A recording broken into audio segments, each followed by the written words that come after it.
오늘 우리 함께 읽을 기록된 하나님 말씀은 구약의 말씀입니다. 미가서 제6장 1에서 8절까지의 말씀입니다. 구약 성경 1295쪽경에 있습니다. 미가서 제6장 1에서 8절까지의 말씀입니다. 너희는 여호와의 말씀을 들을지어다. 너는 일어나서 작은 산을 향하여 변론하여 작은 산들이 내 목소리를 듣게 하라 하셨나니 너희 산들과 땅의 견고한 지대들아 너희는 여호와의 변론을 들으라. 여호와께서 자기 백성과 변론하시며 이스라엘과 변론하실 것이라. 이르시기를 내 백성아 내가 무엇을 내게 행하였으며 무슨 일로 너를 괴롭게 하였느냐. 너는 내게 증언하라. 내가 너를 애굽 땅에서 인도해 내어 종노릇 하는 집에서 속량하였고 모세와 아론과 미리암을 내 앞에 보냈느니라.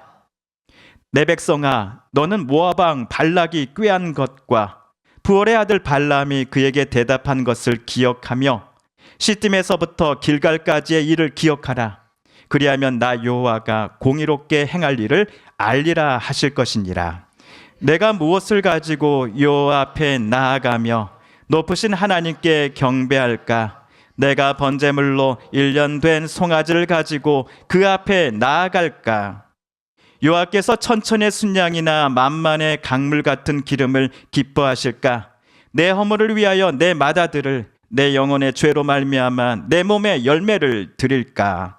사람아 주께서 선한 것이 무엇임을 내게 보이셨나니 여호와께서 내게 구하시는 것은 오직 정의를 행하며 인자를 사랑하며 겸손하게 내 하나님과 함께 행하는 것이 아니냐. 아멘.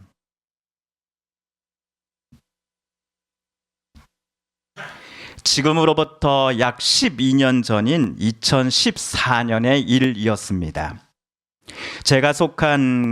그 당시 제가 속해 있던 교회는 홈페이지에 담임 목사님 설교 영상과 찬양대 또 특송 영상을 많이 올리곤 했습니다. 영상에 찬양 가사를 써놓기 위해 인터넷 블로그에 올라온 예쁜 폰트도 사용을 했습니다. 그 폰트들이 너도 나도 무료인 줄 알고 다운로드 받아 사용하던 시절이었습니다. 그런데 그것은 절대로 무료가 아니었습니다. 누군가의 막대한 시간과 기술력이 투입되어 만들어진 창작물이었습니다. 정당한 대가를 지불하지 않고 사용하는 것은 엄연히 범죄입니다. 그런데도 많은 사람들이 당시에 그것을 대수롭지 않게 여겼습니다.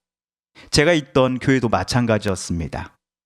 좋은 일에 쓰는 건데, 예배를 위해서 쓰는 건데 설마 문제가 되겠어? 라는 안이한 생각을 가지고서 말이지요.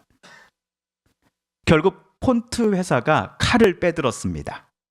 폰트 회사는 법무법인을 고용해 무단 사용한 사례들을 샅샅이 찾아냈고 저희 교회의 영상 속 폰트 사용 장면을 증거물로 캡처를 했습니다. 교회는 2번 또 3번 안내 우편물을 받았을 때만 하더라도 당시 상황을 대수롭지 않게 생각을 했습니다. 다음에 안 쓰면 되지. 시간이 지나면 흐지부지 될 거야. 라며 일체 대응을 하지 않았습니다.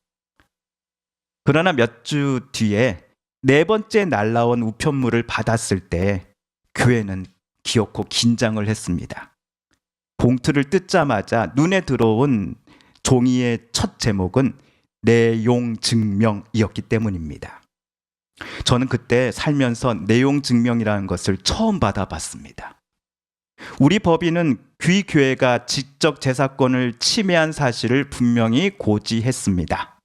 만약 제시한 이행 조건을 거부할 경우 우리는 즉시 형사고소를 진행할 것이며 공적으로 이 사실을 증명합니다.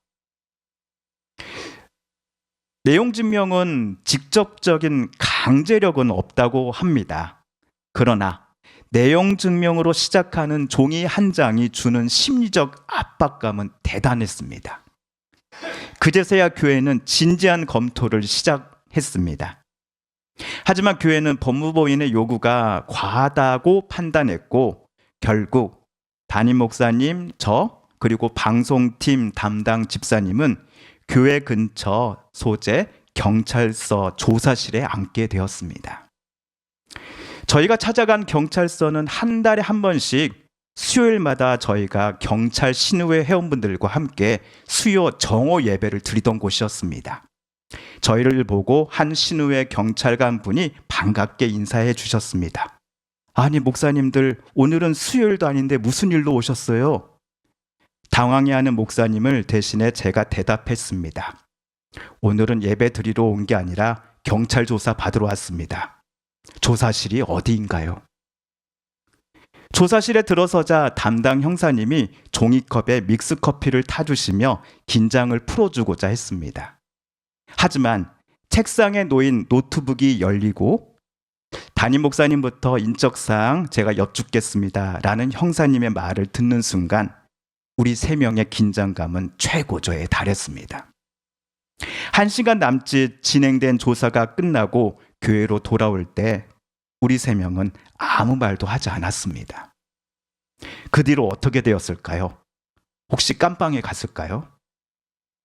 법무법인은 맨 처음에 교회로 요구했던 것보다 축소된 조건을 합의안으로 제안을 다시 했습니다. 이것을 교회는 동의하면서 검찰로 올라갈 뻔한 일이 상호 합의로 끝이 나게 됩니다. 14년이 지났음에도 일반 우편과는 달리 내용 증명이라는 문서가 저에게 주었던 긴장감은 지금도 제 머릿속에 생생히 남아 있습니다. 또한 경찰서에 책상 하나를 두고서 형사님께 조사를 받았던 당시 경험을 떠올릴 적이면 저도 모르게 몸이 긴장하곤 합니다. 그런데 제가 설교 서두에 내용 증명, 그리고 경찰서 조사받은 경험을 이토록 자세히 우리 성도님들께 설명드린 이유가 있습니다. 그것은 오늘 우리가 봉독한 미가서 6장의 초반부가 바로 이스라엘 백성들의 죄악을 고발하기 위해 하나님 법정에서 날아온 기소 증명서요 공소장이었기 때문입니다. 특별히 오늘 본문 미가서 6장 1절 2절은 이미 재판이 시작되었음을 알리는 법정의 개정 선언문과 다름없습니다. 하나님은 여러 선지자를 통해 이스라엘 백성들의 죄악을 경고하셨습니다. 선지자를 통해 비유하자면 내용 증명을 이스라엘에게 하나님은 여러 차례 보내셨던 것이지요. 그러나 이스라엘은 하나님이 보내신 이 내용 증명을 무시했습니다. 가볍게 여겼습니다. 이러다가 마시겠지. 무슨 큰일이 일어나겠어. 라고 생각을 했던 겁니다.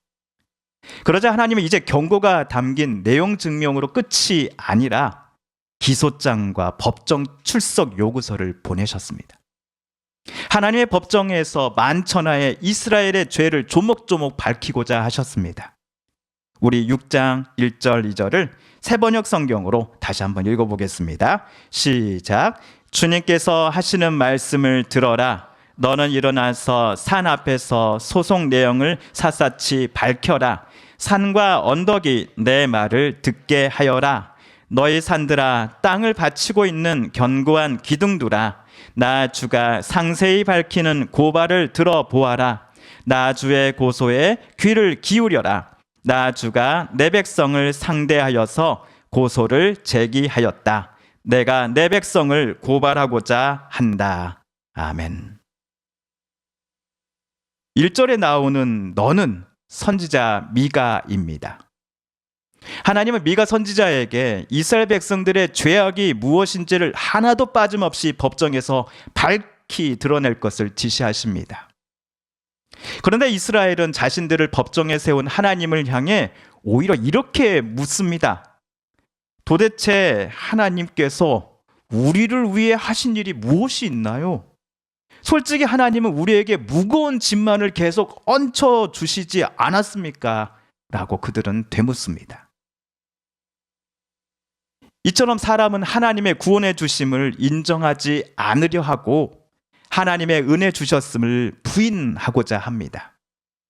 그래서 하나님은 산과 언덕들을 증인이요 배심원의 자격으로 재판장의 자리로 부르십니다. 산과 언덕 그리고 땅과 바다, 이 모든 것들은 수천 년에 걸쳐 하나님께서 행하신 일들을 목격한 자들이기 때문입니다. 이것들은 사람과는 달리 절대로 거짓말을 하지 않기 때문입니다. 자, 그렇다면 하나님께서 이스라엘 백성들에게 행하셨다 하는 구원의 일들은 무엇이고 하나님께서 당신의 백성들에게 베푸신 은혜는 과연 무엇이었을까요? 이것이 4절, 5절에 나옵니다. 4절 먼저 읽어볼까요? 시작. 나는 너희를 이집트 땅에서 데리고 나왔다. 나는 너희의 몸값을 치르고서 너희를 종살이 하던 집에서 데리고 나왔다. 모세와 아론과 미리암을 보내서 너희를 거기에서 데리고 나오게 한 것도 바로 나다. 4절에서 하나님은 출애굽 사건을 말씀하십니다. 모세와 아론 당시 이스라엘 백성들은 이집트에서 종살이를 400년 동안 하던 중이었습니다. 하나님은 탄식하는 이스라엘 백성들을 종살이로부터 해방시키셨습니다. 그들이 우연하게 아니면 뛰어난 외교력과 군사력이 있어서 종살이에서 스스로 자유를 얻게 된 것이 아닙니다. 이 모든 구원은 여호와 하나님께로부터 시작된 것입니다. 홍해가 증인입니다. 요단강이 증인입니다.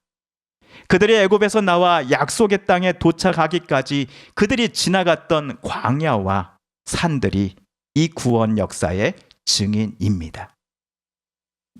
다음으로 5절입니다. 시작. 내 백성아, 모압의 발락 왕이 어떤 음모를 꾸몄으며 부올의 아들 발람이 발락에게 어떻게 대답하였는지를 기억해 보아라. 시딤에서부터 길갈에 이르기까지 행군하면서 겪은 일들을 생각해 보아라.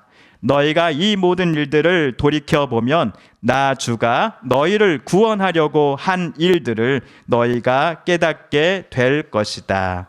아멘. 재판이 열리는 곳에 마지못해 출석한 이스라엘 백성들을 향하여 하나님은 두 가지를 요청하십니다. 먼저는 기억해 보아라. 그리고 다음으로는 생각해 보아라입니다.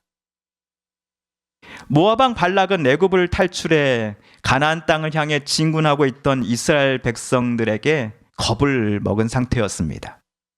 그래서 당시 최고의 복술가인 발람을 거액으로 고용해서 발람으로 하여금 이스라엘을 저주해달라고 요청을 했습니다. 발람은 돈을 받았습니다. 그래서 자신을 고용한 사람의 뜻대로 이스라엘을 저주하고자 입을 열었습니다. 그러나 하나님께서 발람의 입을 막아버리신 겁니다. 그는 저주하고자 했으나 오히려 이스라엘을 향한 축복의 말을 발람은 쏟아냈습니다. 이 일을 하나님은 이스라엘 백성들에게 기억해 보라고 명령하십니다. 그리고 시딤은 가나안 입성 직전 이스라엘 백성들이 모압 여인들과 음행하고 바알부올이라는 신을 섬겨 2만 4천 명이 죽었던 곳입니다. 치욕의 장소의 대명사가 시딤입니다. 반면 길갈은 요단강을 기적적으로 건너 가나안 땅에 첫 발을 내딛고 할례를 행했던 곳입니다. 하나님의 자녀요, 하나님의 언약 백성이라고 하는 영적인 정체성을 회복한 장소가 바로 길갈입니다. 그렇다면 시딤에서 길갈에서까지 이스라엘 백성들이 행군하면서 겪었던 일을 왜 하나님은 여기서 다시 생각해 보라고 법정에 나온 이스라엘에게 요청하셨을까요? 여기서 저는 하나님의 마음을 이렇게 한번 정리해 보았습니다. 시딤에서 너희 이스라엘은 너희가 원하는 대로 너희 욕망이 원하는 대로 행하면서 나 하나님의 뜻을 저버렸다. 그렇게 너희들은 내가 데리고 가려던 약속의 땅에 아무도 들어가지 못한다고 하더라도 너희 중 내게 그것이 부당하다라고 말할 수 있는 사람이 아무도 없을 것이다. 그러나 나는 시딤에서 너희를 다시 약속의 땅으로 인도하기를 계속했다. 그리하여 너희는 요단강을 기적적으로 건너서 가나안 땅의 첫 관문인 길갈에 도착하지 않았느냐. 너희는 비록 나 하나님을 끊임없이 배신하고 내 마음을 아프게 했지만 그럼에도 나는 너희를 끝까지 붙잡았다. 너희를 포기하지 않았다. 너희를 향한 나의 이러한 마음을 어찌 너희는 몰라주느냐. 여러분, 현대재판법정에서 검사가 인정사정 없이 피고인의 죄를 날카롭게 모두 다 들춰내서 벌을 부과하려는 모습을 오늘 본문을 읽으실 때 우리 성도님들은 느끼셨습니까? 아니요 라고 대답하실 겁니다. 오늘 미가서에 기록된 법정에서의 검사는 그들에게 어떻게 하면 벌을 줄 것인가를 위해 저들 피고인들을 극단으로 몰아세우고 있지 않습니다. 대신 그들이 과거에 누렸던 은혜, 즉 하나님께서 자녀된 그들에게 주셨던 그 은혜의 일들을 상기시켜주고 있습니다. 나는 이토록 너희 조상들은 물론이요 지금의 너희들을 사랑하고 아끼고 있다. 하지만 너희는 은혜의 사건들을 잊어버렸다. 너희는 나를 버리고 너희 욕망과 본능에 따라 살아가고 있다. 그러나 내가 너희들을 위해서 행했던 일들을 기억해보라. 생각해보라. 그리고 마음을 바꿔먹고 나에게 어서 돌아오라. 라고 오늘 법정에서 하나님은 이스라엘에게 당신의 마음을 토로하셨던 것입니다. 하나님께서 이처럼 간곡히 부탁하신 말을 다 듣고서 법정에서 이스라엘 백성들은 다음과 같이 묻습니다. 잘 알겠습니다, 하나님. 그러면 내가 주님 앞에 나아갈 때, 내가 하나님께 예배드릴 때 내가 무엇을 갖고 가면 될까요? 번제물로 바칠 만한 1년 된 송아지면 되겠습니까? 수천 수마리의 양이나 수만의 강줄기를 채울 만큼의 올리브 기름이면 주님께서 기뻐하시겠습니까? 내 죄가 너무 커서 이것들로도 부족하다면 내 자식 새끼라도 바치면 하나님은 만족하시겠습니까? 그야말로 하나님, 얼마면 돼? 얼마면 될까요? 라고 이스라엘은 되물었던 것입니다. 미가 선지자 당시 이스라엘 백성들은 하나님은 더 큰 뇌물을 그분께 드리면 본인들의 죄를 눈감아 주시는 분으로 오해하고 있었습니다. 이스라엘은 자신들이 하나님의 언약을 어겼다는 사실을 되스럽지 않게 생각했습니다. 하나님의 백성답게 살지 않으면서도 자기네들이 하나님께 특별히 선택받은 민족이라는 것만을 자랑했습니다. 그러면서 예배 잘 드리면 되겠지. 재물만 바치면 그것도 큰 액수의 헌금을 성전에 갖다 놓으면 하나님께서 내 죄에 눈 감아 주시겠지 라고 생각했던 것이지요. 미가 선지자가 남유다의 수도인 예루살렘에서 선지자로 활동했던 때는 주전 700년경의 일입니다.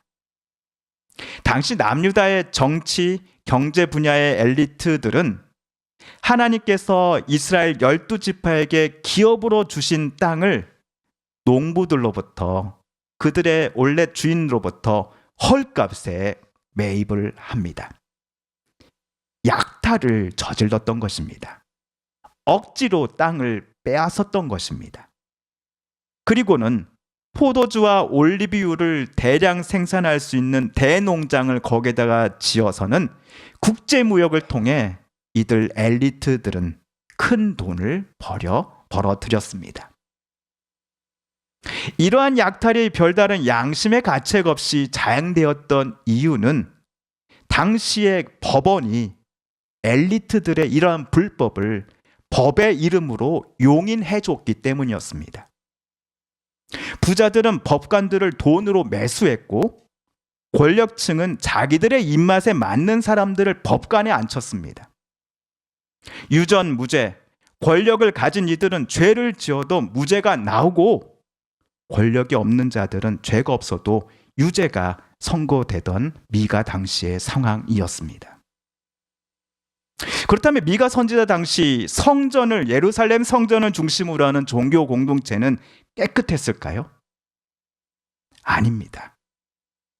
거짓 선지자들은 소위 복채를 받으며 하나님이 우리와 함께 하시니 여러분은 평강합니다, 평안합니다라는 가짜 복음을 팔았습니다. 수천 수만의 양들을 하나님께 바치면 하나님은 여러분의 죄를 용서해 주실 것입니다라는 거짓 복음으로 사람들을 속였습니다. 당시 종교인들은 자신들만의 권력과 특권을 보장받고자 정치, 경제 그리고 사법부가 저지르는 만행을 모른 척했습니다. 또는 저들이 저지르는 약탈과 불법을 하나님의 이름으로, 성경의 뜻으로 정당화시켜 줬습니다. 이에 하나님은 법정에서 이스라엘을 향해 무엇이라고 말씀하셨을까요? 그 말씀이 오늘 8절에 나옵니다. 8절을 다시 한번 읽어볼까요? 시작. 너 사람아, 무엇이 착한 일인지를 주님께서 이미 말씀하셨다. 주님께서 너에게 요구하시는 것이 무엇인지도 이미 말씀하셨다. 오로지 공의를 실천하며 인자를 사랑하며 겸손히 내 하나님과 함께 행하는 것이 아니냐. 아멘. 그들에게 하나님께서 보내신 내용 증명 또는 기소장에는 억대 헌금이나 값비싼 재물을 바쳐야 한다라는 내용이 전혀 없습니다. 오로지 공의를 이스라엘 백성들의 삶 속에서도 실제로 실천하며 살라는 것만이 쓰여져 있었습니다. 그리고 인자를 사랑하라라고 요청하셨습니다. 여기서 인자는 사람의 아들이라는 한자가 아닙니다. 하나님의 성품이요, 이스라엘 백성들을 향해 하나님께서 보여주셨던 그 사랑의 태도, 말, 생각 그리고 행동을 가리킵니다. 그러므로 인자를 사랑하며 하나님과 동행하라라는 것은 하나님이 자녀된 이스라엘 백성들을 지극히 사랑하셨던 것을 늘 기억하며 이스라엘 너희는 늘 나 하나님과 함께 살자, 나 하나님이 너희에게 주고자 하는 그 은혜와 복 그리고 구원의 그 감격을 앞으로 너희는 늘 누리며 나와 함께 살자꾸나라고 간곡히 부탁하시는 하나님의 간청이 새겨져 있었던 것입니다. 이처럼 이스라엘은 모세와 아론 당시에나 그리고 그때로부터 몇백 년이 지난 미가 선지자 때에나 하나님의 마음을 아프게 했습니다. 하나님께서 그들을 얼마나 사랑하시는지를 기억하지 않았습니다. 오로지 자신들의 욕망과 이익을 위해 살았고 필요하다면 하나님의 이름을 이용하는 것도 주저하지 않았습니다. 그러나 사랑하는 성도 여러분, 하나님께서 얼마나 이스라엘 백성들을 아끼고 사랑하시는지를 우리는 오늘 아침 저와 여러분이 읽은 미가서 6장을 묵상하면서 느낄 수 있었습니다. 늘 한결같은 사랑으로 하나님은 당신의 자녀된 백성들을 붙잡으셨습니다. 저들은 수없이 하나님을 배반하고 미워하였지만 하나님은 그들을 포기하지 않으시고 그들을 바른 길로 인도하고자 하셨습니다. 하나님의 크신 사랑에 보답하는 길이 천천의 순양, 억대 헌금을 바치는 것이라고 누군가는 착각했습니다. 그러나 하나님이 원하시는 것은 너무나 간단했습니다. 내가 너희를 얼마나 뜨겁게 사랑하는지를 알아주지 않겠니? 라는 것뿐이었습니다. 수천, 수억 원의 헌금을 드리니까 하나님의 보호와 인도하심을 얻을 수 있는 것 아닙니다. 얼마나 많은 예배를 드리고 교회 안에 내가 어떤 직분의 자리에 있으며 얼마나 많은 봉사를 하는지가 하나님께는 중요한 것이 아닙니다. 하나님께 예배 드릴 때 하나님께서 예배자들에게 주시는 그 하나님의 공의와 인자하심을 소망하고 사랑하며 실제로 우리들의 삶 속에 그 공의와 인자하심을 실천하며 살기를 하나님은 우리에게 원하고 계십니다. 오늘 미가 선지자의 입을 통해 하나님께서 이스라엘 백성들에게 바라셨던 요청들을 2026년 이곳 홍성 땅에서 신앙생활을 하는 저와 여러분에게도 하나님은 동일하게 원하고 계십니다. 그러므로 사랑하는 성도 여러분, 우리 하나님을 온 마음과 정성과 뜻을 다해 사랑하십시다. 하나님께서 나에게 원하시는 것, 공의를 행하며 서로를 진심으로 사랑하고 아끼고 살며 또한 늘 우리에게 변하지 않는 은혜와 사랑으로 덧입혀 주고자 하시는 하나님과 동행하십시다. 이것이야말로 하나님께서 저와 여러분에게 원하시는 것이 아니겠습니까? 함께 기도하겠습니다.